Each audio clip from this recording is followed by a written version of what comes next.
آنها سعی در انکار آنچه که اتفاق افتاده بود داشتند.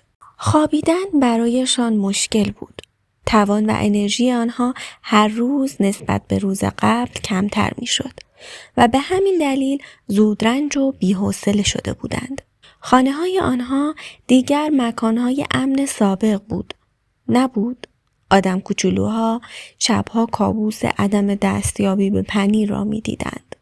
اما هم و هاو همچنان هر روز صبح به ایستگاه پنیر سی برمیگشتند و در انتظار بازگشت پنیر بودند. هم گفت: میدانی اگر ما فقط کمی بیشتر تلاش کنیم متوجه میشویم که اوضاع واقعا زیاد تغییر نکرده است. پنیر احتمالاً همین نزدیکی هاست. شاید آنها فقط آن را پشت دیوار قایم کردند. روز بعد هم و هاو با آلات و ابزار حفاری دیوار برگشتند. هم اسکنر را نگه می داشت و هاو با چکش به آن ضربه می زد تا سرانجام سوراخی روی دیوار ایستگاه سی به وجود آوردند. آنها به آن سوی دیوار پریدند ولی آنجا هم پنیری در کار نبود. هم و هاو ناامید شدند اما ایمان داشتند که می توانند مشکل را حل کنند. بنابراین صبحها زودتر کار خود را شروع کردند. مدت بیشتری آنجا ماندند و سخت‌تر کار کردند. اما بعد از مدتی تنها چیزی که داشتند یک سوراخ بزرگ روی دیوار بود. هاو کم کم داشت تفاوت بین فعالیت و بهره‌وری را می‌فهمید. هم گفت: شاید ما فقط باید اینجا بنشینیم و ببینیم چه اتفاقی می‌افتد. دیر یا زود آنها پنیر را برمیگردانند. هاو دلش می‌خواست این حرف را باور کند. بنابراین هر روز هر دوی آنها با همدیگر برای استراحت به خانه می‌رفتند و با بیمیلی به ایستگاه سی برمیگشتند. اما پنیر هرگز به آنجا باز نگشت. تا این موقع آدم کوچولوها از گرسنگی، نگرانی و اضطراب ضعیف شده بودند. هاو از انتظار کشیدن برای بهبودی شرایط خسته شده بود. او کم کم متوجه شد که هرچه بیشتر در این وضعیت بی‌پنیری باقی بمانند شرایط بدتر خواهد شد. هاو می‌دانست که دارند وقت خود را تلف می‌کنند. سرانجام شروع به خندیدن به خودش کرد. ها ها ها، منو نگاه کن. من هر روز بارها و بارها یک کار را انجام می دهم و انتظار دارم اوضاع بهتر شود. واقعا وضعیت مضحک و خنده‌داری است. هاو دوست نداشت دوباره به گوشه و کنار هزار تو سرک بکشد چون می دانست گم می شود و ضمناً نمی دانست کجا می توانند پنیر پیدا کنند. اما وقتی که دید ترس و نگرانی دارد چه بلایی سر آنها می آورد مجبور شد به خود بخندد. او از هم پرسید: گرمکن و کفش ورزشی های ما کجاست؟ و شروع به جستجوی آنها کرد. ولی خیلی طول کشید تا آنها را پیدا کند. زیرا زمان پیدا کردن پنیر در ایستگاه سی آنها را به گوشه‌ای رها کرده بود. چون فکر می کرد دیگر نیازی به آنها ندارد. هم وقتی دوستش را در حال گرمکن پوشیدن دید گفت: تو که واقعا نمیخواهی دوباره وارد هزار توی مارپیچ شوی؟ چرا با من در اینجا منتظر نمیمانی تا پنیر را به ما برگردانند؟ هاو گفت: چون تو دیگر به آن پنیر دست نخواهی یافت. من هم دیگر نمیخواهم آن پنیر را ببینم. حالا دارم میفهمم که آنها هیچ وقت آن پنیر قدیمی را بر نخواهند گرداند. آن پنیر مال دیروز بود. امروز وقت پیدا کردن پنیر تازه است. هم شروع به اعتراض کرد. اما اگر در خارج از اینجا پنیر نبود چی؟ و یا اگر پنیر بود و تو نتوانستی آن را پیدا کنی چی؟ هاو گفت: نمیدانم. او بارها و بارها این سوال را از خود پرسیده بود و دوباره همان ترسی را که با پرسیدن این سوال احساس می‌کرد و باعث می‌شد در آنجا پایبند شود احساس کرد. سپس شروع به تفکر درباره پیدا کردن پنیر تازه و همه چیزهای خوبی که همراه با آن می آمد کرد و جرأت از دست رفته خود را به دست آورد. هاو گفت: گاهی اوقات اوضاع تغییر می کند. روزگار همیشه بر یک روال نخواهد بود. الان یکی از همان مواقع است. این قانون زندگی است. یعنی دائم تغییر می کند و بنابراین ما هم باید تغییر کنیم. هاو نگاهی به دوست لاغر و نحیف خود انداخت و سعی کرد او را سر عقل بیاورد.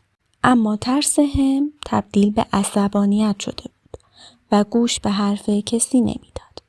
هاو نمیخواست به دوست خود توهین کند، اما مجبور بود به حماقت خودشان بخندد.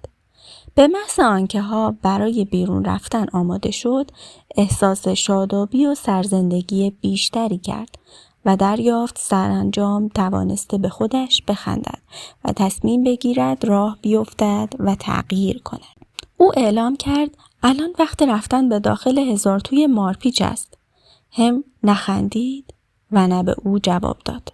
هاو تکه سنگ کوچک و ریزی برداشت و فکر مهمی را که به ذهنش خطور کرده بود برای هم روی دیوار نوشت تا درباره آن فکر کند و بر طبق عادت قبلی که داشت حتی تصویری از پنیر دور آن کشید به امید آنکه این عکس به هم کمک کند تا لبخند بزند، حقیقت را دریابد و به دنبال پنیر جدید برود.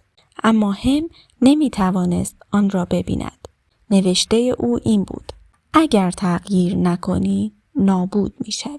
سپس هاو سرش را از سوراخ دیوار بیرون برد و با اشتیاق تمام به آن طرف سوراخ به داخل هزارتوی مارپیچ پرید.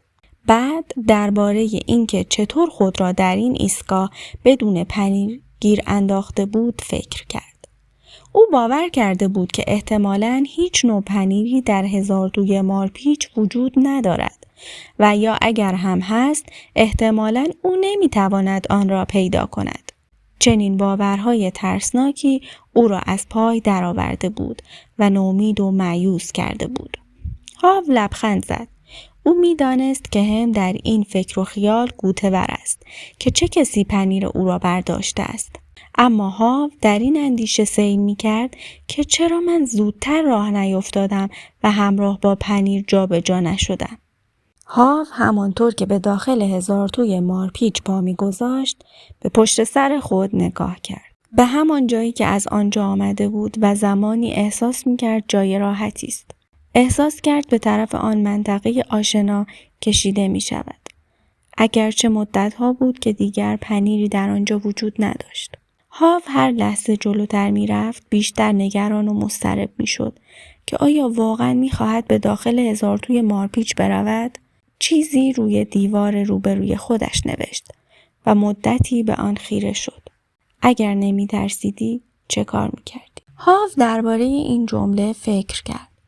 او می‌دانست که گاهی اوقات کمی ترس بد نیست. هرگاه بترسید که اگر کاری انجام ندهید اوضاع بدتر می‌شود، آنگاه به سوی عمل کشیده می‌شوید. اما اگر بیش از حد دچار ترس و وحشت شوید، آنگاه نمی‌توانید دست به هیچ کاری بزنید و این خوب نیست. هاو به سمت راست خود به قسمتی از هزارتوی مارپیچ که هرگز به آنجا نرفته بود نگاه کرد و ترسید. سپس نفس عمیقی کشید و به آرامی به همان طرف به سوی ناشناخته ها به راه افتاد. هاو در همان حال که به دنبال راه جدیدی میگشت کمی احساس نگرانی کرد که شاید بیش از حد در ایستگاه سی منتظر مانده بوده است. مدت زیادی بود که پنیری نخورده بود و به همین دلیل ضعیف شده بود. اقامت او در ایستگاه سی بسیار طولانی و ورود او به داخل هزارتوی بیش از حد دردناک صورت گرفته بود. بنابراین تصمیم گرفت که اگر زمانی مجدداً شانس با او یار شد، خود را زودتر با تغییرات تطبیق دهد. این امر زندگی را ساده تر می کرد. هاو سپس لبخند ضعیفی زد و اندیشید. دیر اقدام کردن بهتر از هرگز اقدام نکردن است. هاو طی چند روز بعد از اینجا و آنجا کمی خورده پنیر پیدا کرد. اما آنقدر نبود که بتواند برای مدتی طولانی او را سیر کند.